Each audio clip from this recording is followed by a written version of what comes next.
In today's video, I'm going to teach you how to troubleshoot the WhatsApp web privacy extension when it isn't working properly.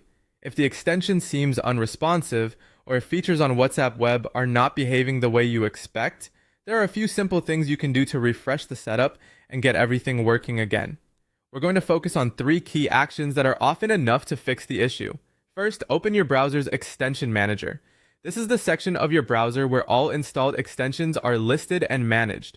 Once you find the WhatsApp web privacy extension, turn it off, wait a moment, and then turn it back on. This quick reset helps reload the extension and can clear up minor temporary glitches.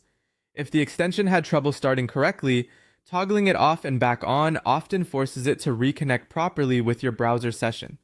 Next, clear your browser cache and cookies specifically for web.whatsapp.com. This step is important because stored data in the browser can sometimes interfere with how websites and extensions interact.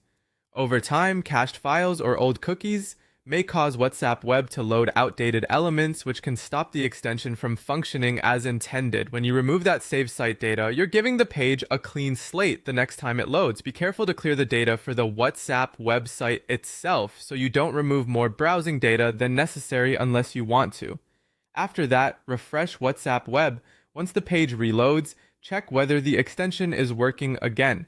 At this stage, it's also a good idea to make sure no other extensions are interfering, especially ad blockers, privacy tools, or anything else that modifies page content. Since the WhatsApp web privacy extension depends on the page structure, any other extension that changes the DOM or the layout and elements of the page behind the scenes can sometimes create conflicts. If needed, temporarily disable those extensions and reload the page again to test whether that solves the problem. These 3 actions work well because they address the most common causes: a stalled extension, outdated website data, or conflicts from other browser tools. If you follow them carefully, you'll usually be able to restore normal functionality quickly. That's it for this process. Thanks for watching.